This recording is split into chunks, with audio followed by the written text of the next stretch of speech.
नमस्कार, मैं हूं आपके साथ श्वेता झा। स्वागत है आपका न्यूज पथ में। राह जिंदगी की हो या खबरों की, उसमें कई मोड़ होते हैं, कई रफ्तार होती है और कई पड़ाव होते हैं। देश और दुनिया से जुड़ी पॉजिटिव खबरों के साथ आपको लिए चलेंगे न्यूज पथ। आइए शुरू करते हैं न्यूज पथ पर सफर और सबसे पहले आपको दिखाते हैं ऐसी तस्वीरें जिनका जिक्र सरे रहा है। ये तस्वीरें सुर्खियों में भी है और सोशल मीडिया पर भी है। इनसे आपका बाखबर होना बेहद जरूरी है, क्योंकि चौराहे पर इन्हीं की चर्चा है और चर्चा DRDO की भी है।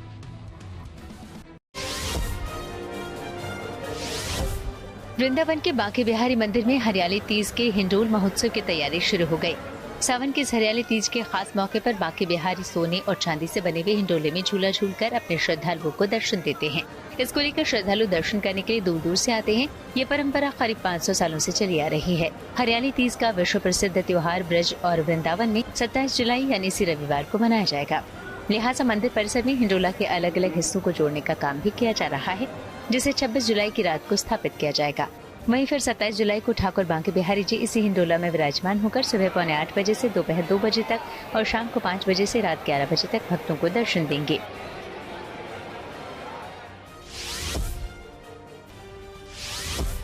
दिल्ली की सीएम रेखा गुप्ता का अलग अंदाज देखने को मिला। उन्होंने हाथों में मेहंदी लगाई और झूला भी झूला। दरअसल वो राजधानी के चाणक्यपुर इलाके में हरियाली तीज को लेकर आयोजित एक कार्यक्रम में पहुंची थी। इस दौरान उन्होंने NDMC के कर्मचारियों के साथ हरियाली तीज का त्योहार सेलिब्रेट किया। इस मौके पर सीएम रेखा गुप्ता ने कहा कि तीज केवल उत्सव नहीं बल्कि भारतीय संस्कृति की जीवंत परंपरा है। इस कार्यक्रम में बड़ी संख्या में महिलाएं शामिल हुईं।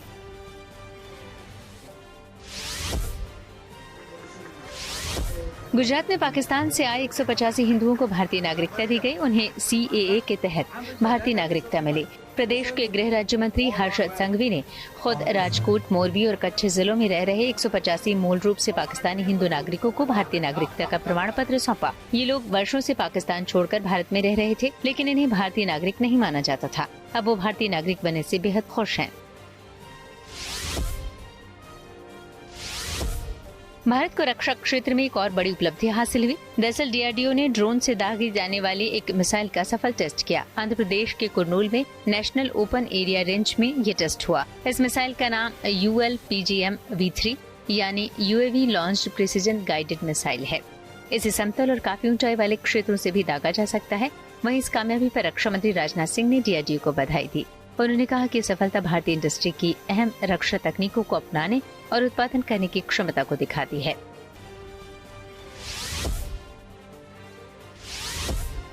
गुजरात के अंबाजी मंदिर ने श्रद्धालुओं की भारी भीड़ के बावजूद एक बड़ा सर्टिफिकेट हासिल किया। दरअसल FSSAI यानी भारतीय खाद्य सुरक्षा एवं मानक प्राधिकरण ने मंदिर को ईट राइट प्रसाद प्रमाण पत्र दिया। ये सर्टिफिकेट खुद बनासकांठा के फूड अधिकारी ने मंदिर ट्रस्ट के दफ्तर में आकर प्रदान किया। ईट राइट प्रसाद प्रमाण पत्र केवल उन्हीं धार्मिक स्थलों को दिया जाता है जिन्होंने प्रसाद तैयार करने और बांटते समय खाद्य सुरक्षा, स्वच्छता और गुणवत्ता के कड़े मानकों का पालन किया हो। इससे पहले अंबाजी मंदिर को ISO सर्टिफिकेट भी मिल चुका है। अंबाजी मंदिर में हर साल करीब 1 करोड़ 25 लाख प्रसाद के पैकेट भक्तों को बांटे जाते हैं। न्यूज पथ में आगे रुक करते हैं आज की एक और सबसे दिलचस्प खबर की ओर। बॉम्बे हाई कोर्ट ने महाराष्ट्र में गणेशोत्सव और दुर्गा पूजा के आगाज से पहले बड़ा फैसला दिया है। कोर्ट ने कहा है कि प्लास्टर ऑफ पेरिस यानी कि POP से बनी 6 फीट तक की ऊंची मूर्ति को कृत्रिम तालाबों और जलाशयों में विसर्जन किया जाए। वहीं कोर्ट ने यह भी कहा है कि ये आदेश उन सभी उत्सवों पर लागू होगा जिनमें प्लास्टर ऑफ पेरिस से बनी मूर्तियों का इस्तेमाल होता है। जबकि इससे पहले कोर्ट ने सरकार से कहा था कि वो ऊंची गणेश मूर्तियों के कृत्रिम विसर्जन का विकल्प तलाश करे। तो सरकार की तरफ से हाई कोर्ट को बताया गया था कि 5 फीट से ऊंची करीब 7000 मूर्तियों का प्राकृतिक जल स्रोतों में विसर्जन को लेकर की जाएगी। तब कोर्ट ने टिप्पणी करते हुए कहा था कि 7000 कोई छोटी संख्या नहीं होती है। और यही नहीं, पीठ ने नाराजगी जताते हुए कहा था कि ये आंकड़ा काफी बड़ा है और ऐसे में पर्यावरण के लिए ये खतरा बन सकता है।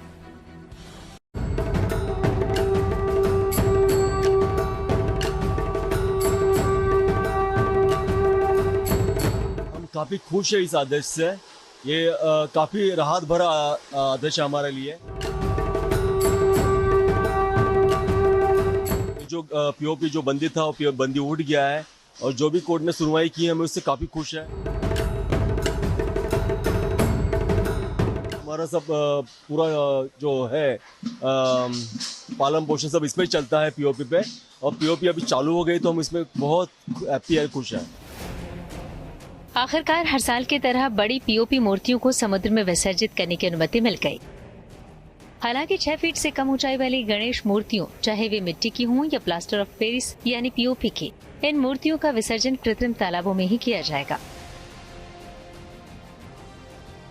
बॉम्बे हाईकोर्ट ने इस वर्ष के लिए ये अनुमति इसी शर्त पर दी है।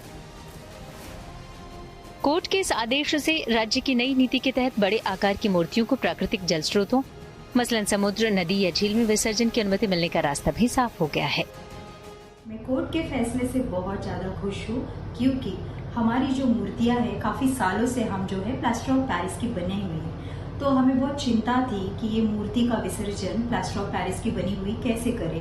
बट कोर्ट ने जो फैसला दिया है उससे हम और हमारी टीम बहुत ज़्यादा खुश हो गई है कि हम ये प्लास्टर ऑफ पेरिस की मूर्तियाँ जो होती है, हम ग्राहकों को उनकी चॉइस के हिसाब से, ट्रेंडिंग में जो डिज़ाइन चल रही है उसके हिसाब से हम बना के देंगे। और कोर्ट के इस फैसले से हम इतने खुश हो गए हैं कि हम ये मूर्तियाँ विसर्जन कर सकते हैं।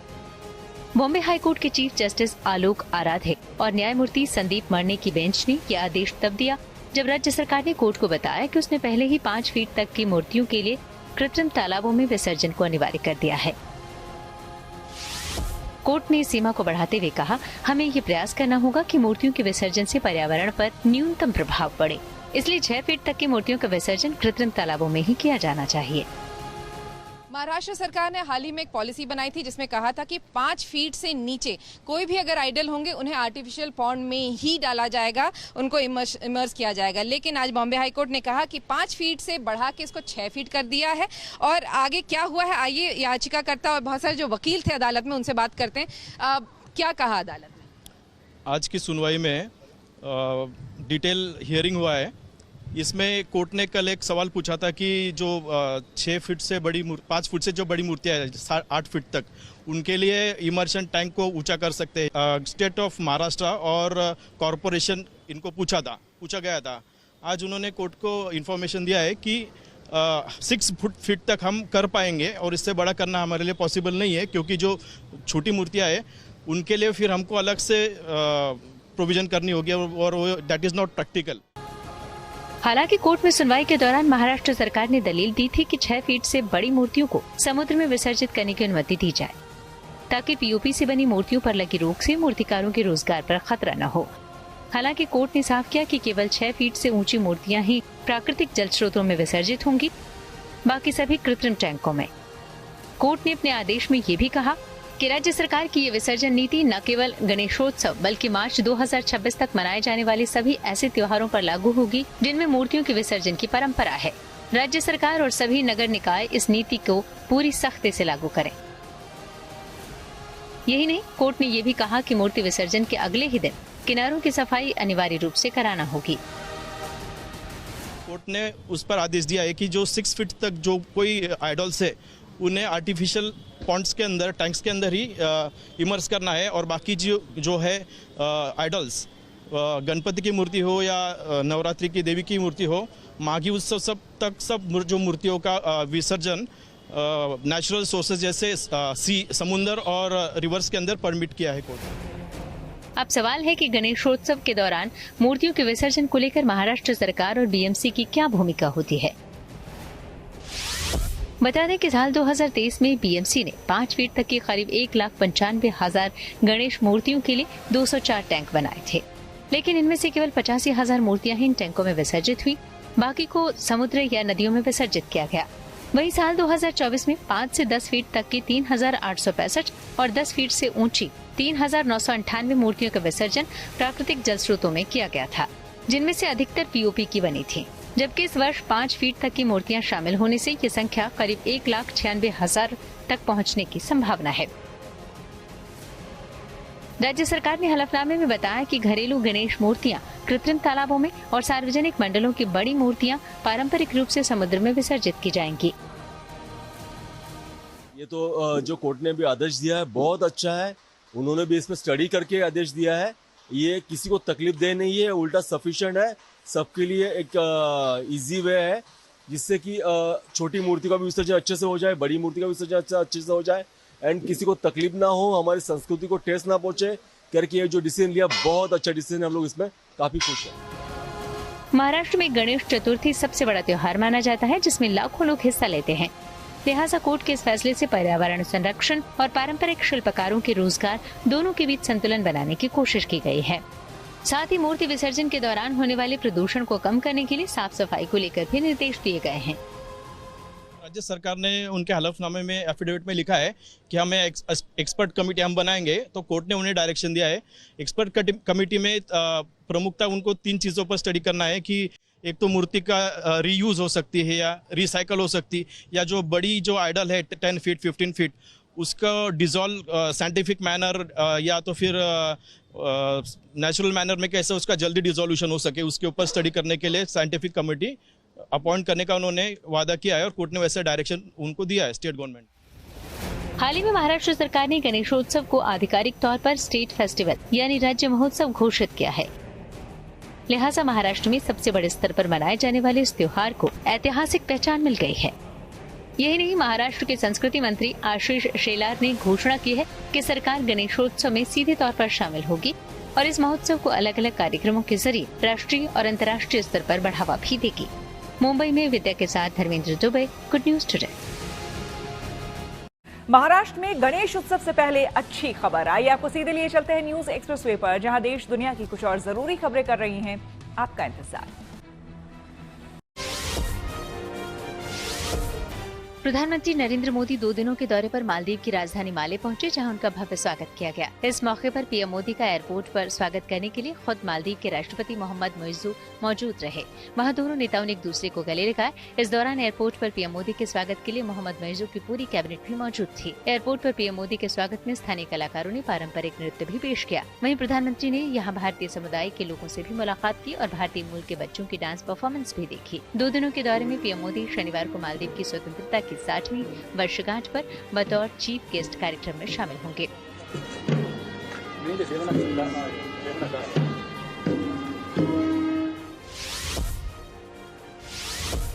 महाराष्ट्र में गणेश उत्सव से पहले अच्छी खबर आई। दरअसल सेंट्रल रेलवे गणेश उत्सव के दौरान 250 से ज्यादा स्पेशल ट्रेनें चलाएगा। इसकी जानकारी सेंट्रल रेलवे के chief public relation officer Swapnil Dhanraj ने दी। ये ट्रेनें 22 अगस्त से 10 सितंबर के बीच चलाई जाएंगी। इनके लिए बुकिंग शुरू हो गई है। श्रद्धालु अब अपनी ट्रेन बुक करवा सकते हैं।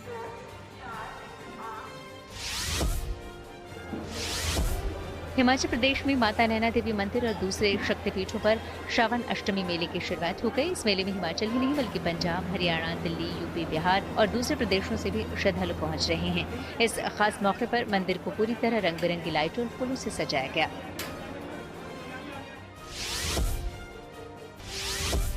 अटल पेंशन योजना ने एक नया रिकॉर्ड बना दिया। दरअसल इसके लिए कुल नामांकन की संख्या 8 करोड़ के पार पहुंच गई। मौजूदा वित्त वर्ष में अभी तक 39 लाख लोग और जुड़े हैं। इस योजना की शुरुआत सरकार ने मई 2015 में की थी।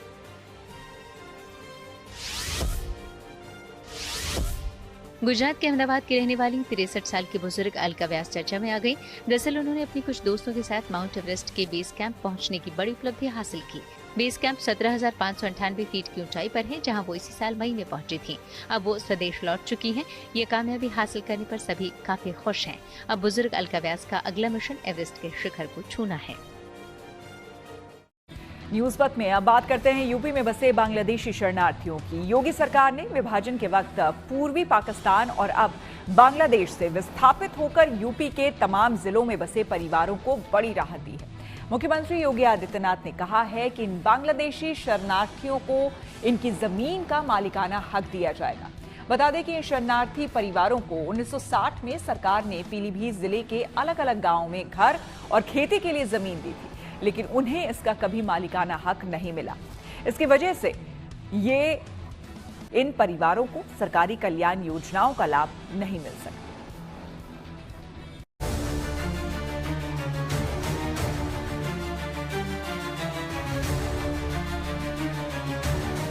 पूर्वी पाकिस्तान यानी अब बांग्लादेश से उत्पीड़न के कारण भाग कर आए हजारों बांग्लादेशी हिंदू शरणार्थियों को 6 दशक बाद योगी सरकार उन्हें जमीन का मालिकाना हक देने जा रही है। यूपी के पीलीभीत जिले के 25 गांवों में बसे 2196 शरणार्थी परिवारों को भूमि का मालिकाना हक दिया जाएगा। अभी योगी जी को जो अभी जो बोला है, जो बंगाली समाज का जो लोग आए हैं बाहर से, उनको मालिकाना हक दिया जाएगा। तो उसमें हम लोग बहुत खुश है। अगर मालिकाना हक मिल जाए तो हम लोग को बहुत फायदा भी होगा। जमीन जिसका वो दिया गया सरकार की तरफ से, उसका कोई मालिकाना हक नहीं मिला आज तक, ना उसको कोई लोन मिलता है, ना मतलब कोई सरकारी कुछ लाभ नहीं मिलता है। अब अगर योगी जी ने कहा कि जो कहा है तो सही कहा है, मालिकाना हक मिल जाएगा तो बहुत ही अच्छा होगा हम लोगों के लिए। मुख्यमंत्री योगी आदित्यनाथ के हाल ही में दिए गए निर्देश के बाद इन परिवारों की लंबे समय से चली आ रही मांग अब पूरी होने जा रही है। मुख्यमंत्री ने संबंधित विभागों को निर्देश जारी कर दिए हैं। लिहाजा 62 साल के इंतजार के बाद विस्थापित परिवारों को अब उस जमीन की कानूनी मान्यता मिलने वाली है जिस जमीन पर वे रह रहे हैं और खेती कर रहे हैं। यहाँ के लोगों का कहना है कि 60 से 65 साल से लंबी लड़ाई लड़ रहे थे अपने हक को लेकर।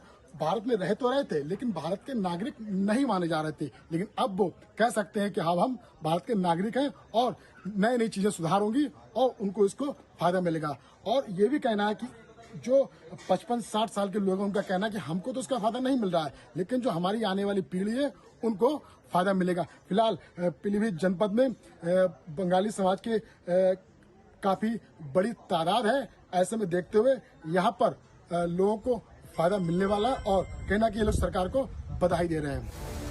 पीलीभीत के जिला प्रशासन के मुताबिक सरकार ने 1960 में इन परिवारों को आवास और खेती के लिए जमीन तो दी थी, लेकिन उन्हें कभी कानूनी मालिकाना हक नहीं दिया गया। कानूनी अधिकारों के न मिलने से वे सरकारी कल्याणकारी योजनाओं के लाभों से भी वंचित रहे। ये स्थिति सिर्फ पीलीभीत में ही नहीं बल्कि बिजनौर, रामपुर और लखीमपुर खीरी में भी थी। जमीन आवंटन के बावजूद बांग्लादेश से आए हिंदू शरणार्थी परिवार अपनी जमीन का औपचारिक मालिकाना हक हासिल नहीं कर पाए, क्योंकि या तो कागजों में गलतियों के कारण कानूनी विवाद थे, या रिकॉर्ड गायब थे, या फिर नामांतरण का अभाव था।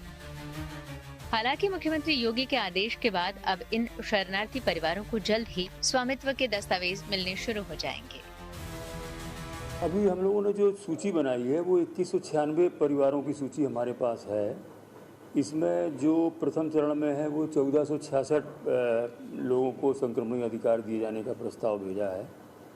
बाकी जो 657 परिवार हैं वो वन भूमि की ज़मीन पर काबिज हैं। तो ये पूरा सर्वे हम लोग कर रहे हैं और कुछ लोग ऐसे भी हैं जिनका खतौनी में नाम नहीं है, गांव में निवास नहीं करते हैं। कुछ ऐसी भूमि है जो शारदा नदी से कट गई है। तो बहुत सारे अब जो हम लोगों ने अब अभी जो प्रयास किया है उसमें बहुत सारी चीज़ें निकल कर के आ रही हैं। तो अब हम लोगों ने पूरी टीम बना करके, राजस्व की टीम बना करके इस पर हम लोग कार्रवाई करने जा रहे हैं। और मुझे लगता है कि माननीय मुख्यमंत्री जी ने जो कहा है वो निश्चित रूप से पूरा होगा। पीलीभीत के 25 गांव में रहने वाले 2196 शरणार्थी परिवारों में से 1466 परिवारों का सत्यापन पूरा हो चुका है। इनके दस्तावेज राज्य सरकार को भेज दिए गए हैं और जल्द ही सत्यापित परिवारों को मालिकाना हक के कागजात मिलने शुरू हो जाएंगे। ये सुविधा कालीनगर और पुरानपुर तहसील के 25 से ज्यादा गाँव में बसे परिवारों को मिलेगी। इनमें तातरगंज, बमनपुर, बैला, सिद्धनगर, शास्त्री नगर और नेहरू नगर जैसे गाँव शामिल हैं। बता दें कि विभाजन के बाद खासकर 1960 से 1975 के बीच तत्कालीन पूर्वी पाकिस्तान और अब बांग्लादेश से हजारों हिंदू परिवार जबरन विस्थापित होकर भारत आए। इनमें से बड़ी संख्या को पीलीभीत, लखीमपुर खीरी, बिजनौर और रामपुर जिलों में बसाया गया। शुरू में इन्हें ट्रांजिट कैंपों के जरिए अस्थायी ठिकानों पर रखा गया और फिर आसपास के गाँव में जमीन आवंटित की गयी। लेकिन वर्षों बाद भी इनमें से ज्यादातर परिवार कानूनन जमीन के मालिक नहीं बन सके, लेकिन अब उनकी ये समस्या दूर होने जा रही है। इसकी तलहटी में इन लोग को बसाया गया था और ये पूरा गांव बंगालियों का ही है। और 1400 परिवार, जैसा कि उस समय बताया जा रहा था कि 1400 परिवार यहाँ पर स्थापित किए गए थे। उनमें से करीब 100 के आसपास परिवार हमारे आसपास हैं और ये सब वही लोग हैं। और तो उस समय आपको जमीन दी गई थी खेती के लिए, मकान दिया गया था। मकान कुछ नहीं दिया, जमीन दी गई थी। जमीन दी गई थी। ये मकान आपने बनवाया है? हाँ, हल दिया था, हल खेती के हल बैल दिए गए थे। तो अब जो योगी सरकार ने कहा है कि आपको मालिकाना हक दिया जाएगा, उससे आपको क्या फायदा मिलेगा? फायदा क्या मिलेगा वो देने के बाद में देखेंगे। कम से कम हटो बचे तो बच जाएंगे। योगी सरकार के इस फैसले से शरणार्थी परिवारों में खुशी की लहर है। दशकों तक बिना मालिकाना हक के जमीन पर खेती और जीवन यापन करने वाले इन परिवारों को अब न केवल कानूनी मान्यता मिलेगी, बल्कि वे सरकारी योजनाओं का लाभ भी उठा सकेंगे। योगी सरकार का ये कदम न सिर्फ इन परिवारों की जिंदगी बदलेगा, बल्कि क्षेत्र में सामाजिक और आर्थिक स्थिरता को भी बढ़ावा देगा। पीलीभीत से सौरभ पांडे के साथ bureau report, good news today. News पथ पर आ गए हैं धन बाजार, जहां शेयर बाजार से लेकर कारोबार तक की सभी अहम खबरें होती हैं, जिसका सीधा रिश्ता आपकी आमदनी आपकी जेब से होता है। तो तेज रफ्तार खबरों के बीच ये जरूरी खबरें छूट ना जाए, इसलिए सीधे आपको लिए चलते हैं धन बाजार। हफ्ते के आखिरी कारोबारी दिन शेयर बाजार में भारी गिरावट देखने को मिली। शुक्रवार को सेंसेक्स 721 अंक लुढ़ककर 81,463 पर बंद हुआ। वहीं निफ्टी भी 225 अंक फिसला, ये गिरकर 24,837 पर आ गया।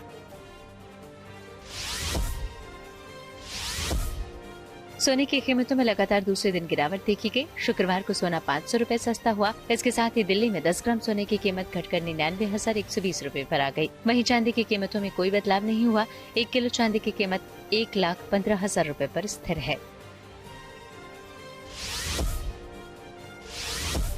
शुक्रवार को डॉलर के मुकाबले रुपया फिसल गया। इसमें 12 पैसे की गिरावट आई। इस तरह 1 डॉलर के मुकाबले रुपए की कीमत 86 रुपए 52 पैसे हो गई।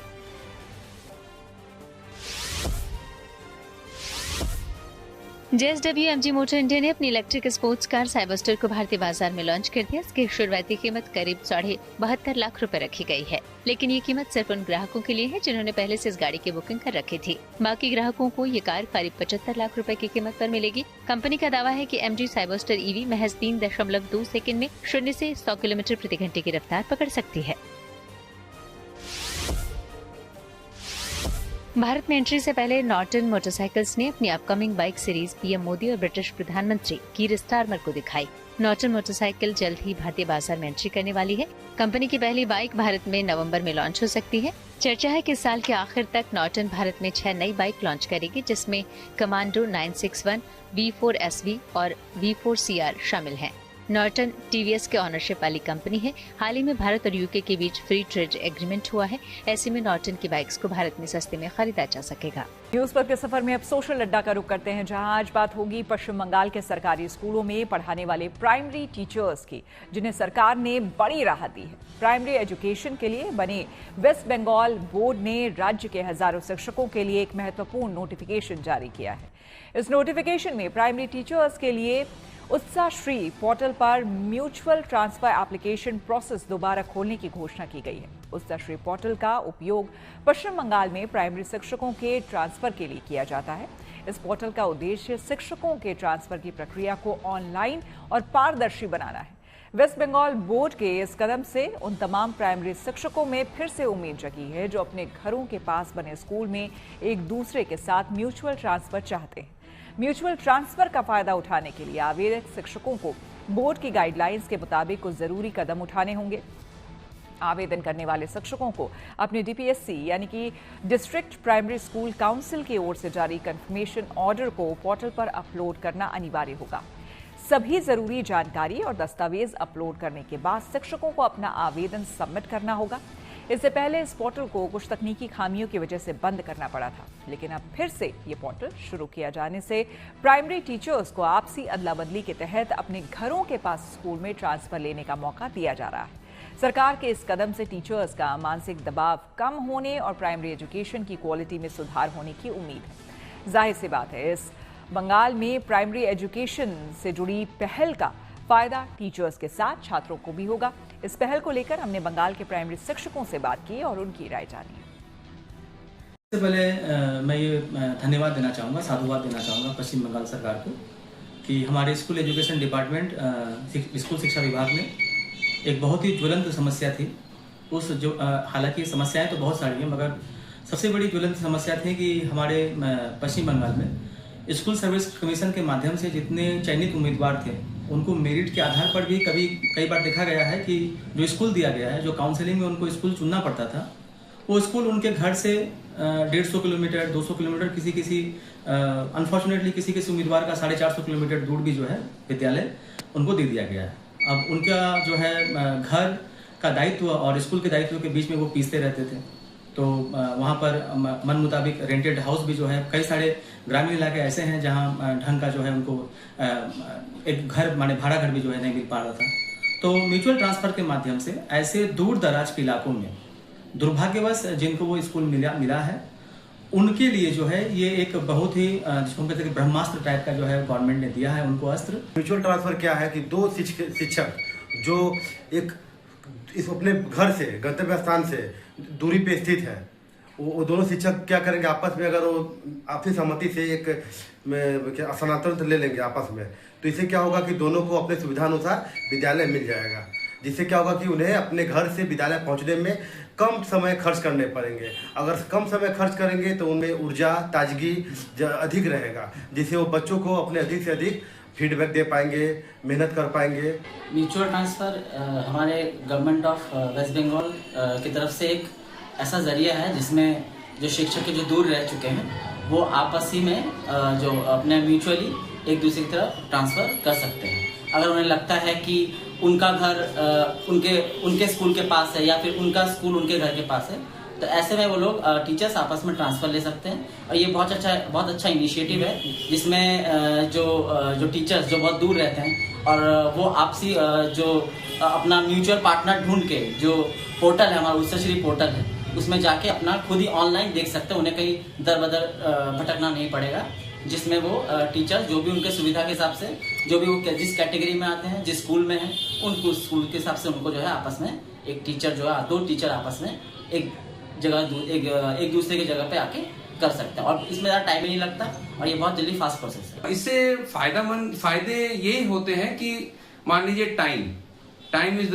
बहुत ज़्यादा बड़ा एक फैक्टर होता है और जो अगर कोई शॉर्ट लेग रहता है तो उसको बैंडल जाने में 2.5 घंटा 3 घंटा लग जाता है, तो वो जो समय आने जाने में टोटल टाइम टेक्स 6 आवर्स, तो वो घर में तो घर में कितने देर रहे, ठीक है, घर का भी रिस्पॉन्सिबिलिटी होता है, खर्चा होता है, so this saves time and they are able to be with their own family and loved ones। और यहाँ पर वो पढ़ा भी सकते हैं, ऐसा नहीं कि हाँ आज स्कूल है पर वो बहुत दूर रहते हैं तो वो आ नहीं पाएंगे, तो ये नहीं होता है। तो एटलीस्ट दे आर माने जो घर के नजदीक है, जो स्कूल जो रिश्ता का स्कूल है और जो मान लीजिए रिश्ता में एक जगह है कोई ये बांगुर पार्क जो है, वो टीचर बांगुर पार्क में रहता है, तो बांगुर पार्क से यहाँ पर 5 मिनट का रास्ता है, तो उनको 5 मिनट लगेगा स्कूल आने में, बरसात हो गर्मी हो कुछ भी हो। तो कंपैटिबिलिटी स्कूल के लिए भी अच्छा होता है, जो स्कूल के बच्चों के लिए, मेनली बच्चों के लिए भी अच्छा होता है। इंस्टाग्राम ने कई अकाउंट किए बैन। जी हां, टेक्नोलॉजी से जुड़ी ऐसी ही जरूरी खबरों को जानने समझने के लिए आइए चलें डिजिटल गली।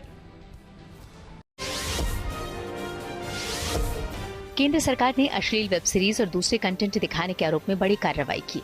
दरअसल उसने उल्लू समेत 25 ऐप बैन कर दिए। आरोप है कि इन ऐप पर यूजर्स को अश्लील और बोल्ड कंटेंट परोसा जा रहा था। ऐसे में सूचना और प्रसारण मंत्रालय ने इंटरनेट सर्विस प्रोवाइडर को ये निर्देश जारी किए।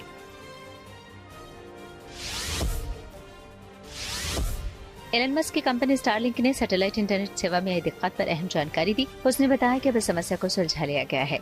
इससे पहले अमेरिका और यूरोप के कई देशों के यूजर्स ने इसकी शिकायत की थी, लेकिन फिर स्टारलिंक ने इसके लिए माफी मांगी और बताया कि इंटरनल सॉफ्टवेयर में आई दिक्कत की वजह से सैटेलाइट इंटरनेट सर्विस पर असर पड़ा था। अब ये सैटेलाइट इंटरनेट पहले की तरह चल रहा है।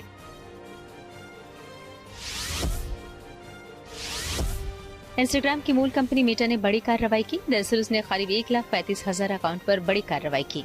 ये सभी अकाउंट बैन कर दिए गए। आरोप है कि इन अकाउंट से आपत्तिजनक कमेंट्स किए जा रहे थे और इनमें भद्दे वीडियो भी थे। और आइए अब रुक करते हैं प्रगति मार्ग का, जहां ऐसी खबरें हैं जो कि देश की तरक्की, प्रगति और लोगों की काबिलियत दिखाती है। यहाँ आज हम आपको मिलवाएंगे हरिद्वार की एक ऐसी योग साधिका से जिनके नाम सबसे ज्यादा देर तक अष्टवक्रासन का Guinness book of world record दर्ज है। इनका नाम है प्रिया आहूजा। इनकी खासियत ये है कि ये फिटनेस एक्सपर्ट होने के साथ साथ सोशल मीडिया पर खूब एक्टिव भी रहती हैं। फिटनेस से जुड़े इनके रील सोशल मीडिया पर खूब वायरल है। हकीकत है या छलावा, पहली बार इस वीडियो को देखने पर आपके जहन में कुछ ऐसा ही ख्याल आ सकता है। आप खुद से ही सवाल करेंगे कि आखिर कैसे कोई 2 डंबल पर ऐसे पोज में खड़े होकर बड़े ही आराम से चाय या कॉफी पी सकता है। आप ये भी सोच सकते हैं कि आज के दौर की हैरत अंगेज तकनीक आर्टिफिशियल इंटेलिजेंस से बनाया ये कोई फेक वीडियो तो नहीं। तो हम आपको बता दें, ना तो ये भ्रम है, ना छलावा, और न ही ये AI तकनीक का कमाल है। कठिन अभ्यास और शारीरिक संतुलन की परफेक्ट मिसाल है ये वीडियो, जिसे मुमकिन कर दिखाया है डॉक्टर प्रिया आहूजा ने। अपने स्टाइल में बनाया ये रील इन दिनों सोशल मीडिया पर ट्रेंड कर रहा है। एक्चुअली जो ये पोज है, ये निकी मिनाज का पोज है। She is a pop singer. तो उन्होंने अपने एक वीडियो में ये पोज परफॉर्म किया फ्लोर पे बैठकर हील्स पहनकर। तो मैंने सोचा कि क्यों ना इसको रिक्रिएट किया जाए और इसमें क्या और डिफरेंट हम कर सकते हैं। तो उस पोज में एक्चुअली उनकी बहुत अच्छी मोबिलिटी दिख रही है। एज अ ट्रेनर मैंने वो चीज़ नोटिस करी। अब मैंने सोचा इसमें थोड़ा सा स्ट्रेंथ हम लोग ऐड कर सकते हैं। जैसे कि मैं लोअर बॉडी वर्कआउट बहुत अच्छे से परफॉर्म करती हूँ। पिस्टल स्क्वाट, जो जिसे सिंगल लेग स्क्वाट बोलते हैं, वो मेरा अच्छा है। तो मैंने उसको उसके साथ परफॉर्म किया और हाफ में जाके रुकी, होल्ड किया उस पोजीशन पे, जो कि इस पोज को जिसने उसको बहुत ज़्यादा डिफ़िकल्ट बना दिया। और साथ ही में मैंने इसमें साड़ी वेयर करी, क्योंकि मैं इंडियन कल्चर जो हमारा भारतीय संस्कृति के जो परिधान है, मैं उनको अच्छे से दिखाना चाहती हूँ। जो मेरा ट्रेडमार्क भी है, और मैं हर योगा पोज करती हूँ साड़ी पहनकर। तो मुझे लगता है इतना ज़्यादा प्रचलित जो मेरी रील हुई है, उसका रीज़न मेरी साड़ी, मेरी स्ट्रेंथ है एक्चुअली। हरिद्वार की रहने वाली योग साधिका डॉक्टर प्रिया आहूजा से जब आप भली भांति परिचित होंगे तो आप भी कहेंगे कि ये तो कुछ भी नहीं, ऐसा करना तो इनके बाएं हाथ का कमाल है।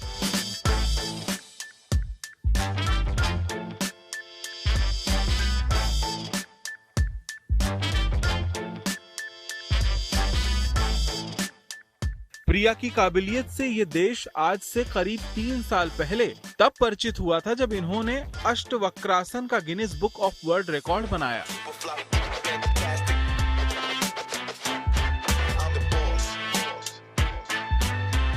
चौदह जून 2022 को प्रिया आहूजा 3 मिनट 29 सेकंड तक अष्टवक्रासन योग पोज कर Guinness book of world record में अपना नाम दर्ज कराया।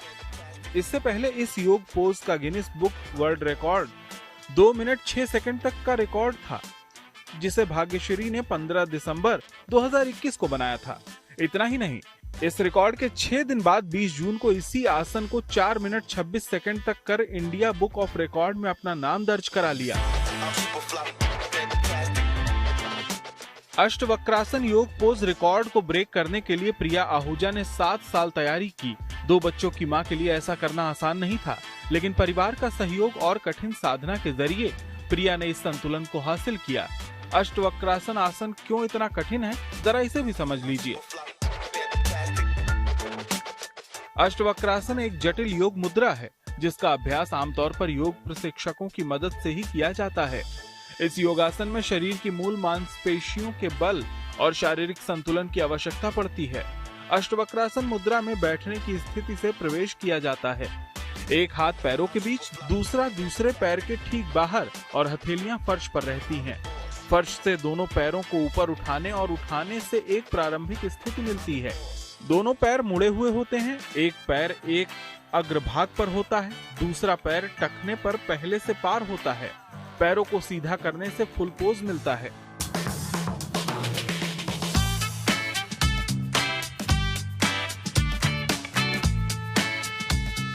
जिन कठिन आसनों को करना तो दूर, करने की सोचना भी असंभव सा लगता है, उसे प्रिया आहूजा आसानी से कर लेती हैं। अपनी फिटनेस को बनाए रखने के लिए प्रिया रोजाना अभ्यास करती हैं।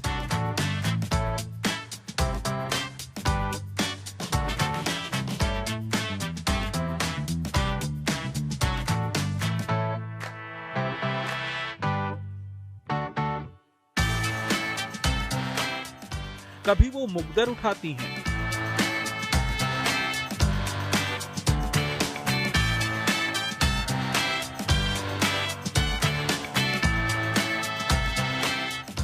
तो कभी मिनटों पिस्टल स्क्वाट के जरिए अपनी क्षमता को परखती हैं। 40 किलोग्राम भार के साथ मयूरासन करना आसान नहीं, लेकिन प्रिया अपनी शारीरिक और मानसिक फिटनेस के जरिए आराम से कर लेती हैं।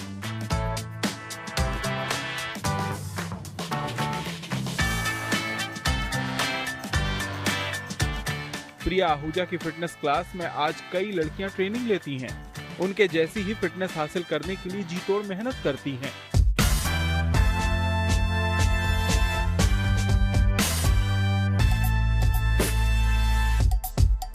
महिला सशक्तिकरण का दूसरा नाम बन चुकी हैं doctor Priya Ahuja. Bureau report, good news today. शतरंज में शनिवार का दिन भारत के लिए बेहद खास। जी हां, खेल जगत से जुड़ी ऐसी इंटरेस्टिंग खबरों को जानने के लिए आइए चलें खेल चक्कर। दिव्या देशमुख और कोनेरू हम्पी शनिवार को फिडे महिला विश्व कप के खिताबी मुकाबले में आमने सामने होंगे। यानी जीत किसी की भी हो, खिताब भारत ही आएगा। ये पहली बार होगा जब इस टूर्नामेंट में भारतीय खिलाड़ी विजेता बनेगी। वैसे हम्पी और देशमुख दोनों ने फाइनल में पहुंचकर अगले साल होने वाले महिला कैंडिडेट्स टूर्नामेंट के लिए भी क्वालिफाई कर लिया है।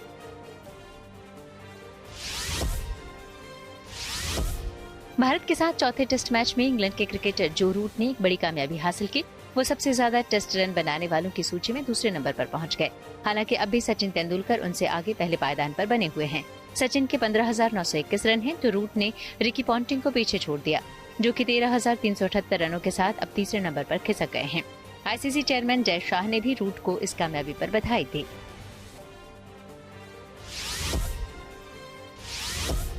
सात्विक साईराज रंकीरेड्डी और चिराग शेट्टी की जोड़ी चाइना ओपन के सेमीफाइनल में पहुंच गई। उसने क्वार्टर फाइनल में मलेशिया के येव सिन ओंग और ई तियो की जोड़ी को 21-18 और 21-14 से हराया। अब चिराग और सात्विक का अगला मुकाबला मलेशिया के आरोन चिया और सोह वोइयिक से होगा।